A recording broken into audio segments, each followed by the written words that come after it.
surface, the point of contact is not sliding. That's actually there. The car itself may be moving, but the point of contact of the wheel and the ground are not sliding on each other. That's actually static friction, not kinetic friction. So last time, kinetic friction.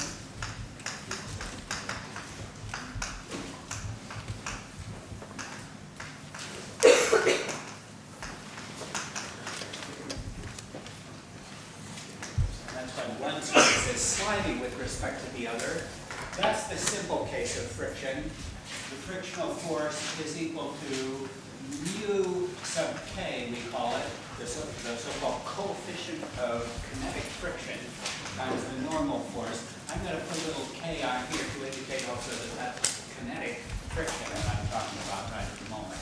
So the kinetic friction force is supposedly proportional to the normal force acting between the two surfaces. Of course, the more you squeeze them together, the larger the frictional force will be, and it's always in an opposite direction to the relative motion. It opposes the motion.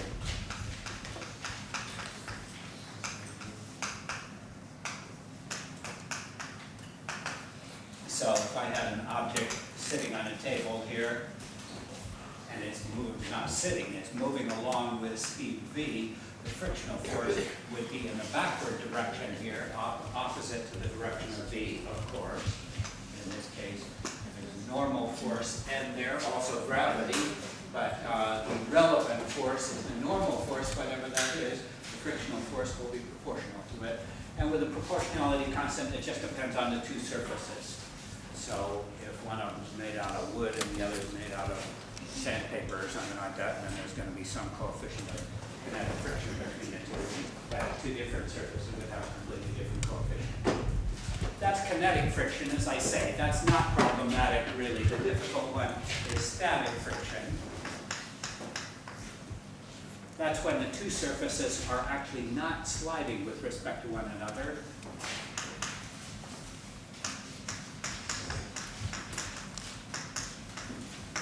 And it includes rolling motion.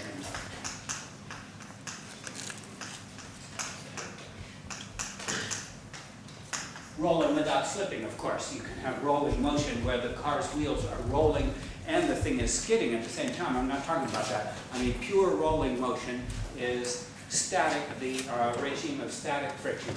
By the way, just an aside for you, your book, I've never seen this done at this level, your book introduces yet a third kind of friction, what they call rolling friction. It is true that if you have a train, for example, rolling along a nice, smooth, straight track with a constant velocity, there's going to be a certain amount of drag on it, and therefore, you could call that rolling friction, if you like. I've never heard the term used before. If you're a locomotive engineer, I guess this would be terribly important to you because you're going to have to provide some forward oomph to keep the thing going. Physicists normally, and certainly at this level, would pretend that rolling motion at constant velocity is absolutely frictionless motion. Because if the thing is just rolling along at constant velocity, there's going to be a gravitational force down and a normal force upward, to be sure. But if it's going to constant velocity, there's no net horizontal force on that thing at all. No friction required, and no motor required to keep a rolling object going. Well, as I said, you and I know that if you took a bowling ball and rolled it along a bowling alley is actually tilted somewhat, I believe it, along a nice horizontal smooth surface, eventually that thing would come to rest. Yes, there is a little bit of friction acting on it, but for our purposes, that's kind of like saying in projectile motion there's always actually some air resistance. That's true, but it's an ugly contamination. Let's keep it out of here. The simple theory, simple clean theory, is that rolling motion at constant velocity is frictionless motion. Of course, if it's speeding up or slowing down, that's a different question, but pure rolling motion is frictionless. And if you're very concerned about the fact that it actually, of course, is not absolutely perfectly frictionless, then read that section of the book. But my advice to you would be to take a pair of scissors and cut out the section on, maybe something on the backside. But don't read the section on rolling friction. That's an oddball thing that this book sticks in that contaminates, as I say, contaminates an otherwise simple picture. Anyhow, static friction includes, in the case of rolling, is when the two surfaces in question are not moving with respect to one another. Here's an example. I ask you, right at the moment, what frictional force is acting on that box? None. What is acting on the box? Gravity down, normal force from the table up. There's nothing in the horizontal direction and not moving anywhere. Suppose that I start pulling on this thing.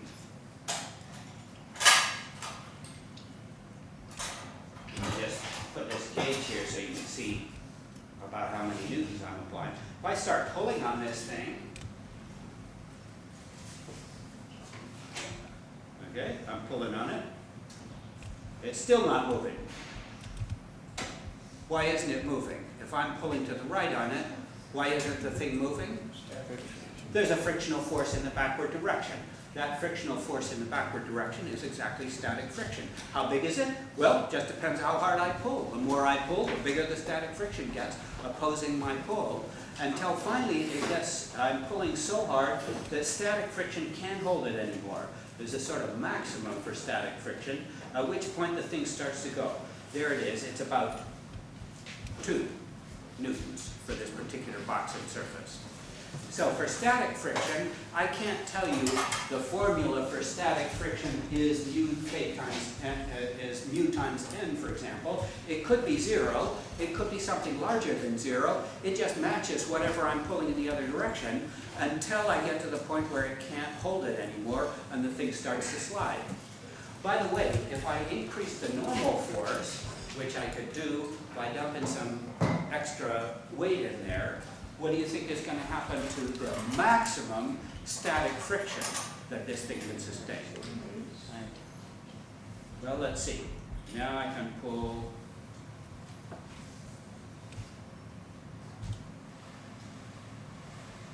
about 10 or 11 newtons before it starts to go. What does that tell me? That the maximum static friction, like the kinetic friction, is evidently dependent on how tightly the two surfaces are squeezed together. In other words, on the normal force. In fact, the way we write this is something like this. Static frictional force is less than or equal to mu static times n.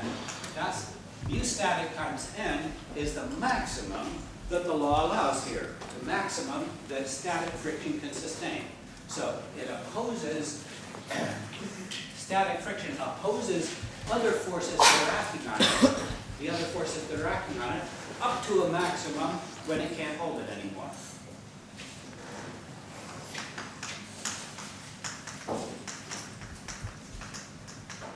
And that maximum, according to the law, is going to be proportional to the normal force. Once again, that's no fundamental law of physics, and you're not going to get a Nobel Prize for finding some surface that doesn't satisfy this equation, but it's what we normally assume, and it's pretty good for most surfaces. The static frictional force that it can sustain, the maximum static frictional force, is proportional to the normal force, and the proportionality constant here is called the coefficient of static friction this time.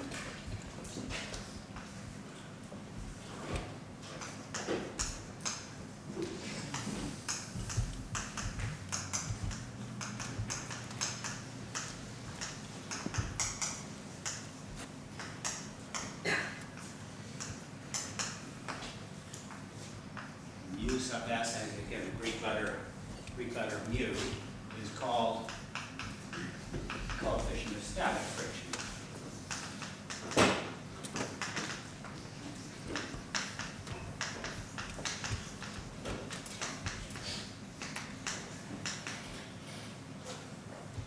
Coefficient of kinetic friction, coefficient of static friction. Again, for any two surfaces, there is some coefficient of static friction there. How do you reckon that the coefficient of static friction is related to the coefficient of kinetic friction? Or is there in fact any connection between them at all? Well, one thing is always true. The coefficient of static friction is always greater than the coefficient of kinetic friction.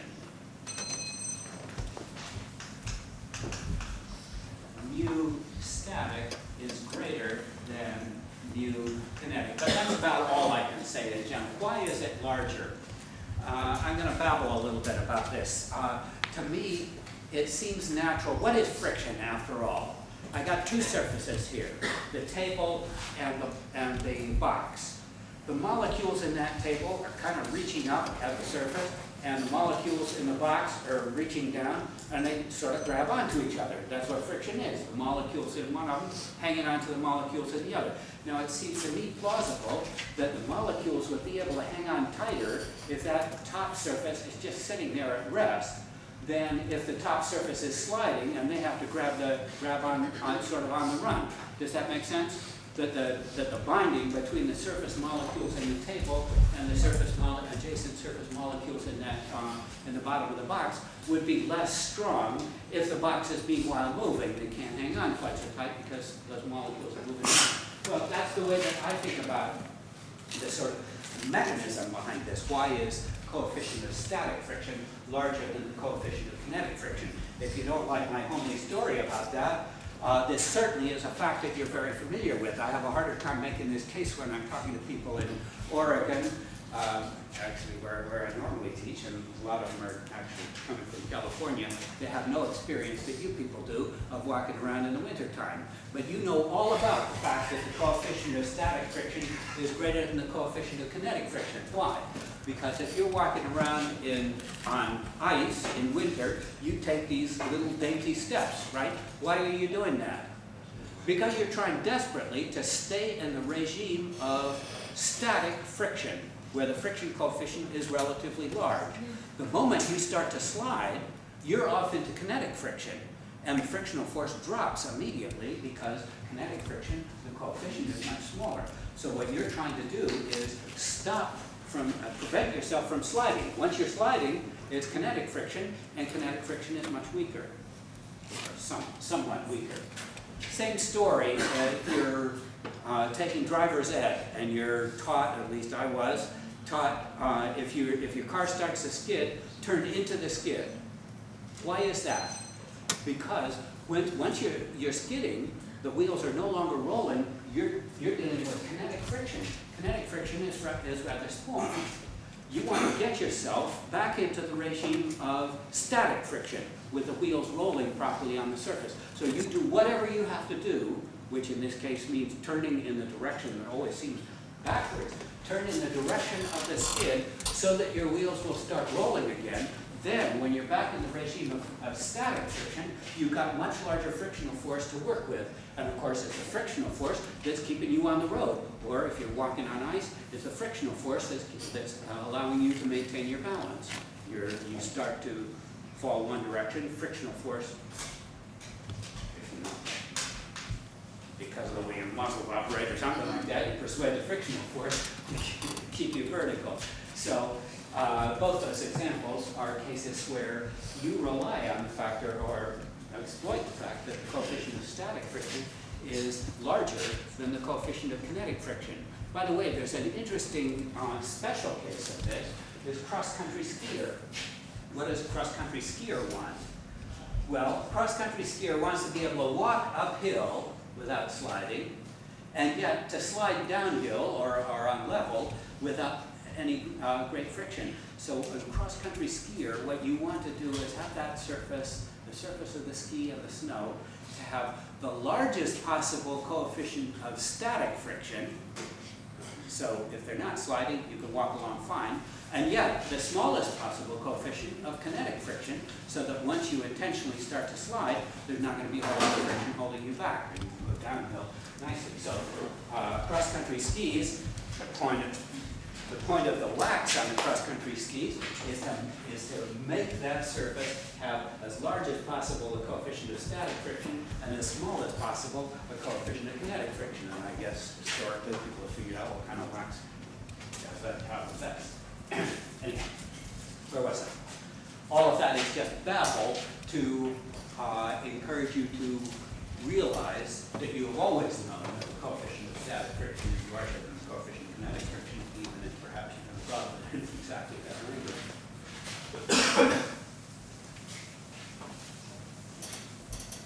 Okay, let's run some examples.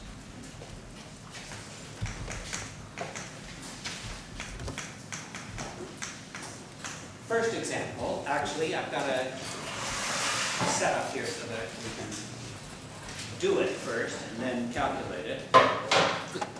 Suppose that I've got a block sitting here on this inclined plane, and I can change the angle of the incline here. As I increase the angle, static friction is still holding it onto the surface now. But there comes a time when static friction can't do the job anymore. That's when I hit the maximum the law allows there. Question, what is the maximum angle that I could tilt that surface at, such that if I tilt it just a hair more, things are going to slide?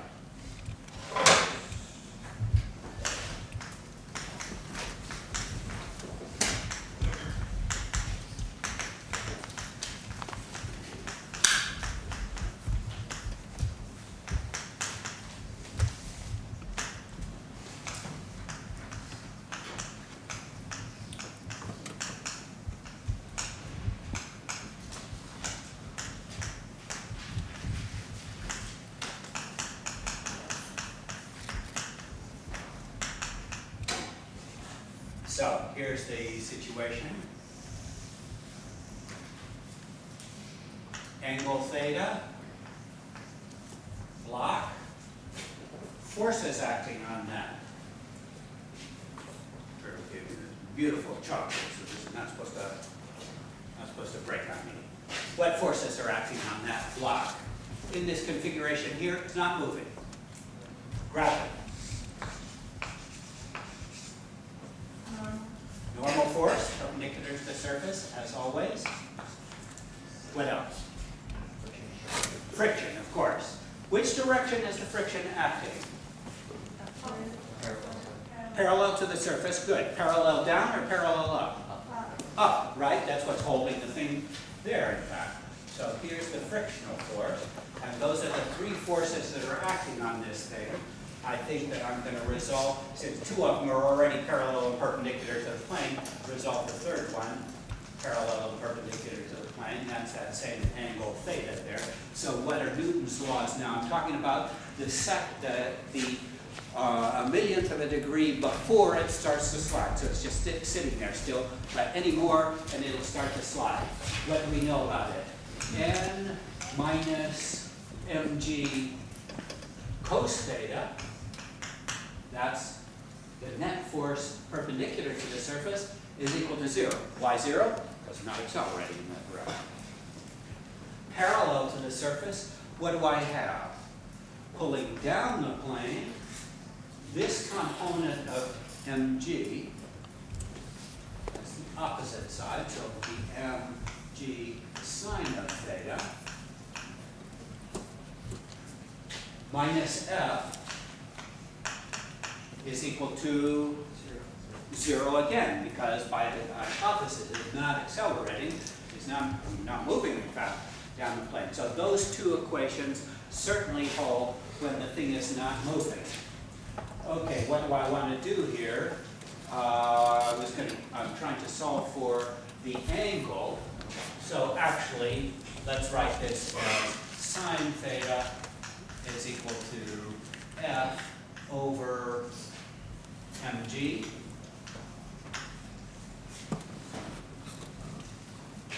What am I doing? Here's a cuter way of doing it. N is equal to mg, this one first. F is equal to mg sine theta. I wanted to show you a trick here, so, and I forgot to set it up properly. N is equal to mg cosine of theta. See what I've done? F is equal to mg sine theta, that's the second one. N is equal to mg cosine theta, that's the first one. A clever way to handle these equations is to divide the one equation by the other. Then the mg's cancel out. On the right-hand side, what do I get? Sine over cosine, which is tangent. So I've got tangent of theta is equal, on the left-hand side, to f over n. That certainly is true, whatever angle this is at. It's true right now, it's true now, it's true now, at any angle. But I'm interested in the maximum possible angle, so what do I need to invoke then? No, this is not one of those cases where you set the derivative equal to 0. The maximum in question is the largest that static friction can possibly be. The largest that static friction can be is mu s times n, so that the maximum, this angle in general is less than or equal to mu sub s times n, and divided by n, the n's cancel out, and I conclude that tangent of theta must be less than or equal to mu sub s, and in fact the maximum angle is just when I hit this value, that would be the arctangent of mu sub s. So there's the maximum angle that you dare tilt that thing at. Tilt it anymore, and the thing's going to start to slide. I want to do this again and watch very closely what happens when it starts to slide.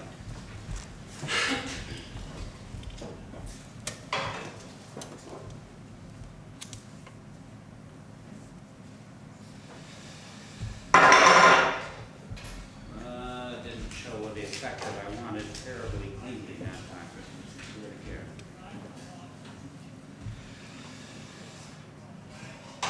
Right after it starts to slide, you might have thought, well, these forces are still essentially balanced, so the thing is just going to sit there. Or maybe it'll go a tiny little bit, or maybe it'll go down at constant velocity or something.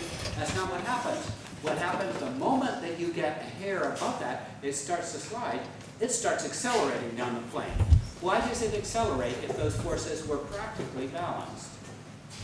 I've just tweaked it slightly so that there's a little bit more downward force, mg sine theta, and upward force, F, because I've got to the maximum that static force can allow. The forces are almost exactly balanced. Why doesn't it just barely move at that point? Instead, what happens when I get to that point, boom, it takes off and it accelerates down the slope. What's happened? Yeah. Exactly. That's an example of what I was saying over here. The moment it starts to slide, not static friction anymore, it's kinetic friction. And kinetic friction is a good deal smaller. So once it starts to slide, all of this is off. mg sine theta now way dominates over the frictional force, and the thing starts to accelerate down the slope.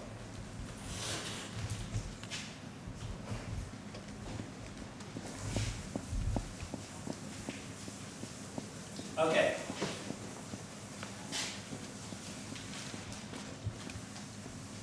Another example.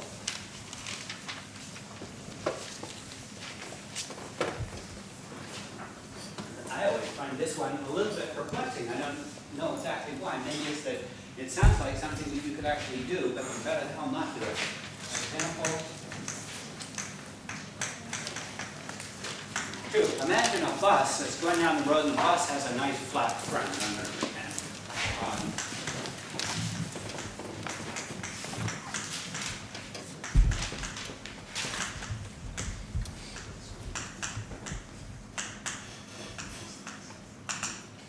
Here's the bus. And it's accelerating along there. So it's actually speeding up as it goes along. Some daredevil here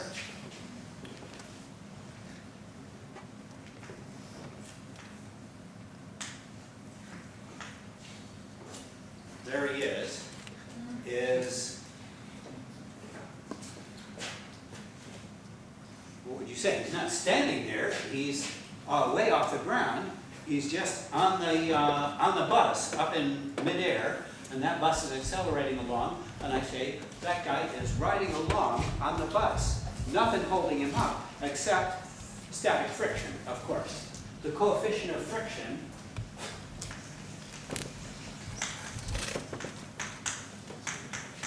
of static friction between the guy and the bus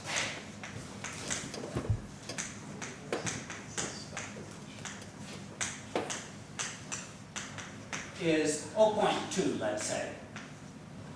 Kind of a reasonable value. You can get up a little bit more than that, and down a little bit if he's wearing a silk shirt or something.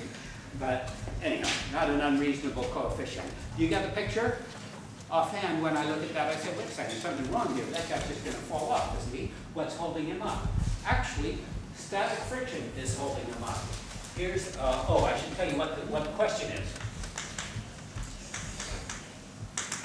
What's the minimum acceleration of that bus such that the guy doesn't fall down?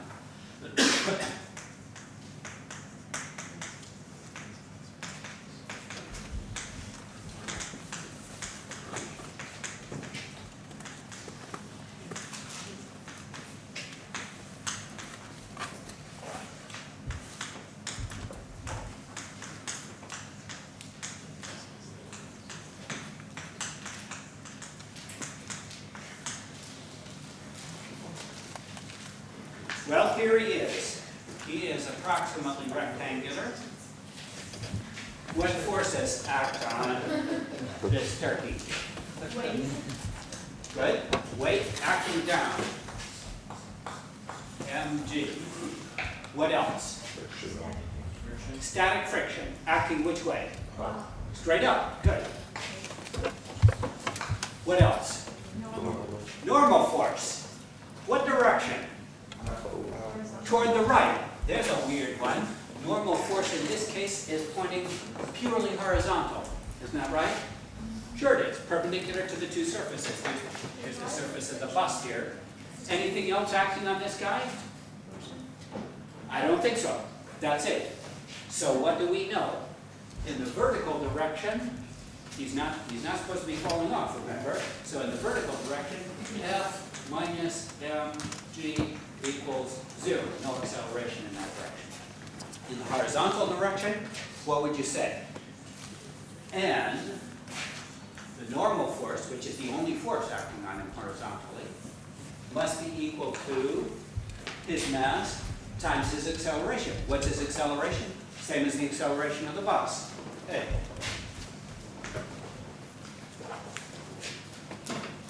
So far, so good? And now, at the bare minimum, of course, if this bus is accelerating like crazy, then this normal force will be huge, and therefore the frictional force will be huge, and I got nothing to worry about. But now we turn the acceleration of the bus down until, well, it's accelerating forward, and so that the normal force gets less and less, until comes the time when the frictional force, which cannot be greater than mu times n, can no longer hold this guy up. That's the condition when I get just a maximum that the frictional force can possibly be.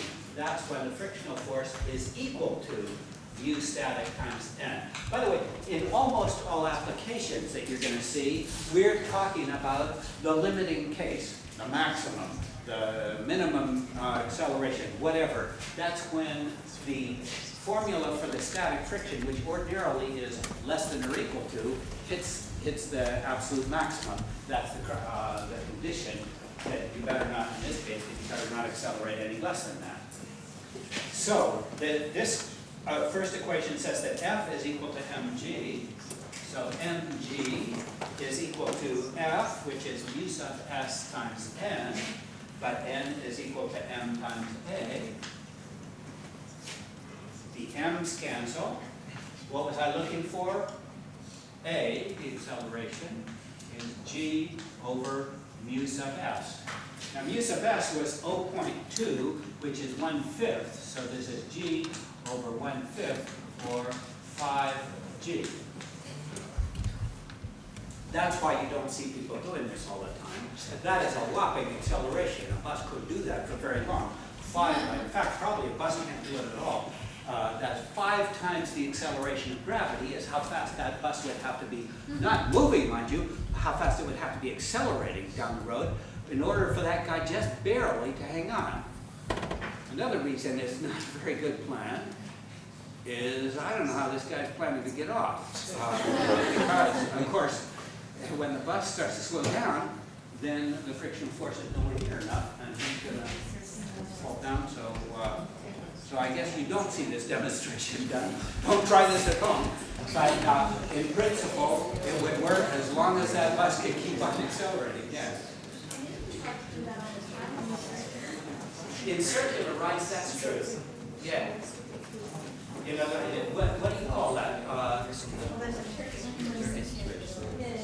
I've seen these things, a cylinder that rotates, and then when it gets you up to speed, everybody is sort of pressed against the wall, and then they drop the floor out from under you, and there are crocodiles down there or something like that. Yeah. That's exactly the same phenomenon, that's right. Exactly the same phenomenon, only the acceleration is circular acceleration instead of centrifugal acceleration. Okay, another very practical problem involving static friction. The kind of thing that you would often need to know to drive a car.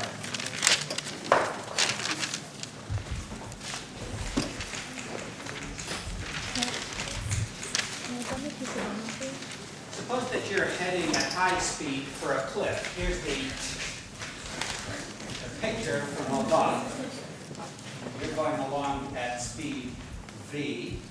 We call it v0, it's your initial velocity, and suddenly you realize that there's a cliff over here. And you're heading straight for it.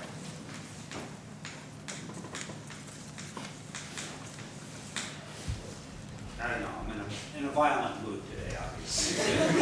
Car heading for cliff.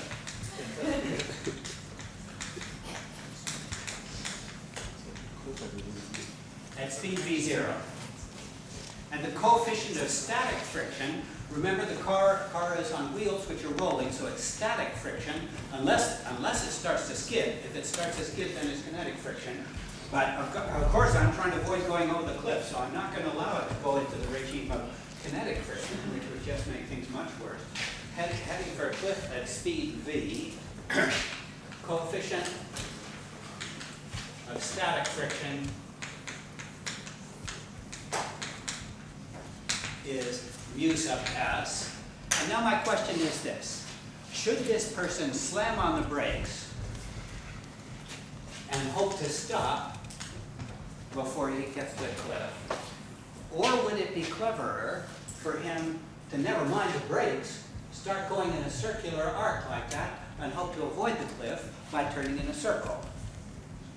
Do you have any instincts about this, a matter of interest? Which one is the better strategy? Sure. Who's the best? Well, let's work it out. Question. What's the best strategy? Of course, some combination of the two is probably the very best, but let's assume that you've only got two choices. Slam on the brakes, keeping going straight, or turn in a circle at constant speed. What's the best strategy?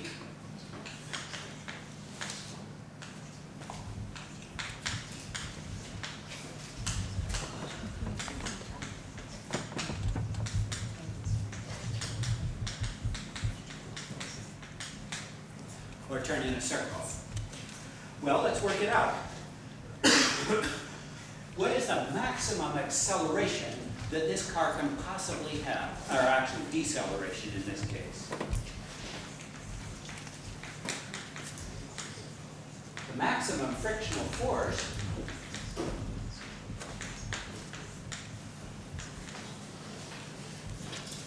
now I know somebody's thinking in the back of their mind, wait a minute, if you're trying to stop a car, you slam on the brakes, that has nothing to do with friction, does it? I mean, that's something internal, you know, between the brake shoes and the wheels or something. That's something kind of internal. No, that's just whatever you're doing is persuading friction to stop the car. Because if you look at it from the outside, what forces are acting on this car? Gravity down, normal force up, and what else is there? Friction. That's it. Somehow or other, friction from the surface, whatever is going on internally in the car with the brakes and whatever, that's all a device to force the road to exert a frictional force on the car. So the frictional force, F, is what we're talking about. From look out from the outside, those are the only three forces that are acting on this thing.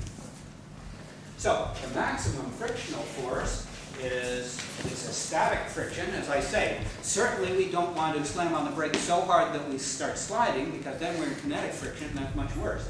So the best thing to do is slam on the brakes just enough that you stay at the maximum that static friction can do, and that is F is equal to mu static times the normal force. What is the normal force in this case? This is one of the simple situations where the normal force just exactly balances mg, isn't it, right, in vertical dimension?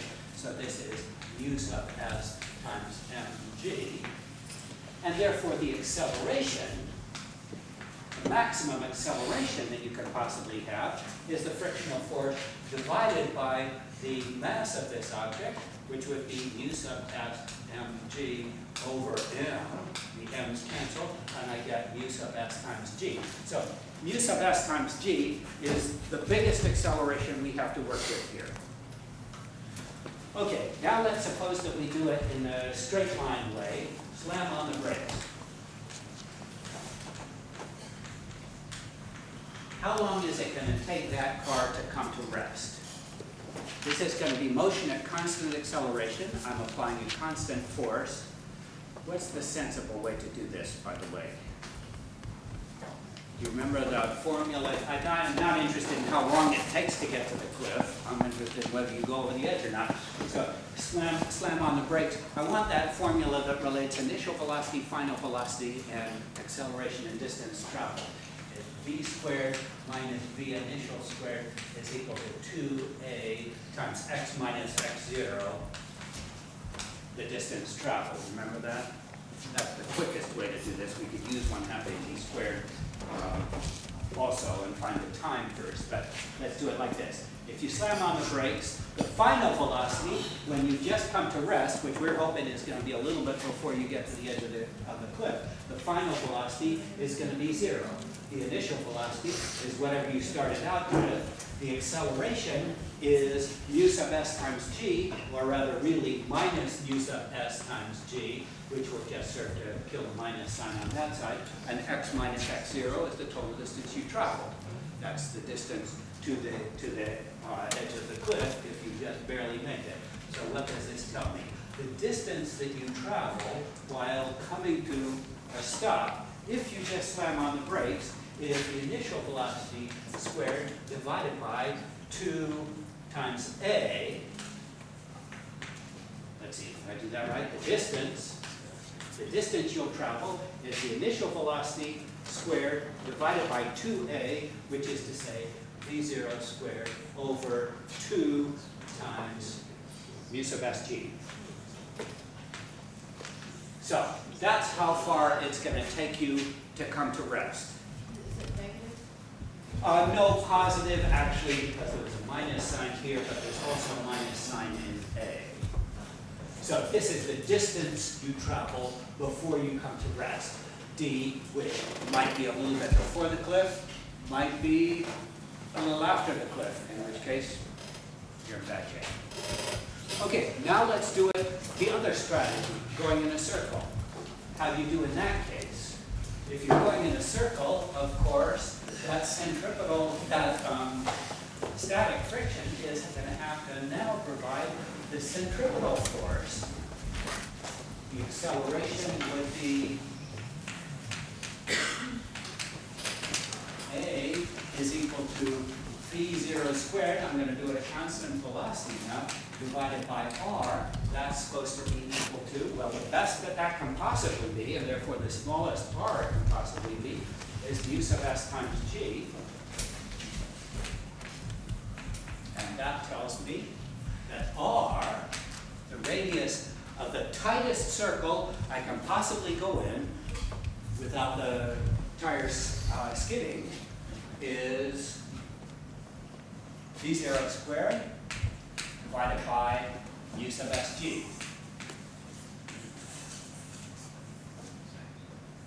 So now I've got all the information on the table. Which is the best strategy?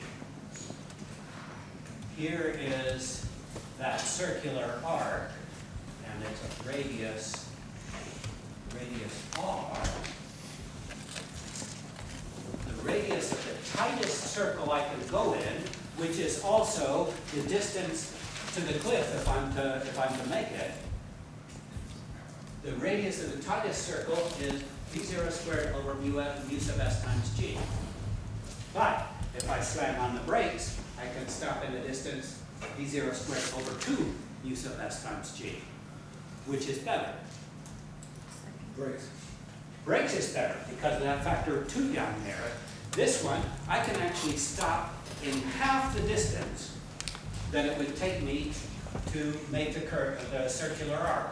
So I could stop in this distance here, but if I go in a circle, I'm going to go twice as far, actually, as far as the linear dimension is concerned. Not true, sir.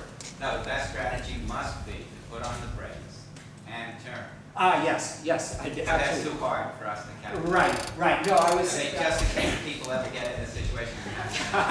Yes, good point. This guy's worried about a lawsuit. Yes, for sure. You should do some combination strategy, or maybe try to run into that the tree that's conveniently planted But there. for amateur students, it's a Div 1 exam to calculate that. And Go for it. For anyone else, if you're interested, it's harder than the level of this class, I think. To do the combination. To do the combination. Oh, I bet so. Yeah, I think so. I think it's beyond the syllabus, but I'd be glad to work with anyone in the class or to talk to you if you submit a sheet of paper. Yeah, no, the rules of the game were you've only got those 2 choices, which is not real life, it's true. It's a physics problem, not a life problem. I don't know, it's curious to me because my instinct was the other way around. Somebody said at the beginning it's better to turn in the curve, and that would have been what I would have guessed if I hadn't actually calculated it. Yeah. I think actually that because we're assuming that the coefficient of static friction is the same for turning or slowing down, that it's actually best to just brake and not to turn, because you have the magnitude of the vector is the same, and it seems like if you're turning, then you're wasting some of your acceleration going in the wrong direction. That's a good point. I wonder if that's true. So I'm sure it's true in the real world because the coefficient of friction goes up when you're turning, but Coefficient of friction goes up when you're turning? well, because the wheels slip Or sideways. is it- yeah, the wheels slip sideways a lot less. A lot more, actually. Because of the way that the tire is built. Right. That's It's a not, good point. it's not the same use of S for sideways as it is before. Yeah, so this is a That's right. complicated situation in which actually the formula F is less than or equal to mu sub S times N is itself false. In other words, that might be true for forward direction, but there's a completely different mu sub S for the sideways Which direction. is lower. Could well be, Is that yes. what you're saying? Yeah. That it's less? I think it would be more because More for I think sideways? I think it could slip easier. I don't From know. sideways force or from forward? I don't know. Yeah. I think it would You slip could ask easier the when tire forward. manufacturer. Don't do it. Don't do it. Anyhow, I mean, you shouldn't be But driving there in the your first place. instincts would be right. You hit very hard at first, Uh-huh. and as you get closer, you do everything you can, like, wherever. Maybe Ben, right? Roll out of the roll out of the door. I'm sorry to introduce the real world. Everyone comes in and has clean sign. What's the deal? Let me start you thinking about a problem now on the third law that's kind of related to this, but brings it back to Newton's third law.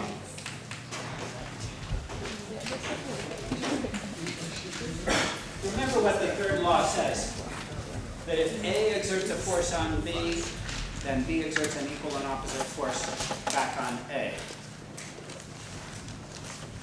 Here's an example.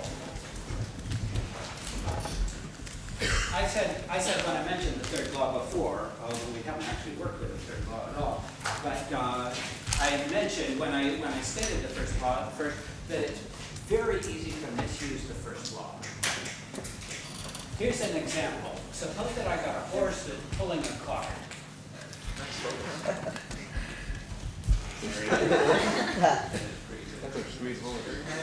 Thank you. Cart. Okay, now listen carefully. Naive student who's just heard about the Newton's third law of motion gives you the following argument. That horse and cart can never move anywhere. How come? Because according to Newton's third law, if the horse pulls forward on the cart pulls backward on the horse, those two forces cancel, there's nothing to accelerate the thing. Very seductive reasoning. Newton's third law says for every force there's an equal and opposite force. Well, why don't they cancel each other? Nothing's ever going to happen if that's true. Yeah. Well, on the ground, the horse pulls on the ground, and the ground pushes. Okay, hang on to that for a second, because that's ahead of the game. The first response you should make to the person who says this is, no, that's not right, because the two forces in question act on completely different bodies. The horse pulls forward on the cart with a tension T in the rope. The cart pulls backward on the horse with a tension T in the rope. So far, so good. But this force is acting on the cart. This force is acting on the horse. They don't cancel each other. They're not even acting on the same object. So let's focus our attention just on the cart, for example. Here it is. Forward, pulling forward on it is T. Since this is rolling motion, let's say constant velocity, there's no backward force on it at all. There's gravity and normal force, but T is equal to M cart times A, and that cart can accelerate, no problem. Somebody says, yeah, but how about the other force, the equal and opposite force? Not interested in that. It's not acting on the cart, it's acting on the horse. Well, how about the horse then? This has got a T pulling backward from the cart. How does that horse ever manage to go forward if it's got this force T pulling backward on it? Well, evidently, there must be another force acting on the horse in the forward direction. Who is exerting that other force? The ground. The ground. Very interesting. The ground is exerting a force forward on this horse. Why on earth is the ground doing that? Does the ground want to get that horse moving? No, I don't think so. Why is the ground pushing forward on the horse? The horse knows all about Newton's third law. The horse pushes backward on the ground, right? Why? Because he wants to move the ground backward? No, of course not. But he knows that if he pushes backward on the ground will be obliged by Newton's third law to push forward on him, and that's what he wants. So think about it. The horse pushes backward on the ground is forced to push forward on the horse, and that force is presumably larger than the T that the cart is pulling backward on the horse, and that's why the horse manages to go forward, because the force of the ground on the horse is larger than the force of the cart on the horse pulling in the backward direction. But be careful of, I just wanted to mention that because it's an example of misuse of the third law, which is very simple. Everybody gets a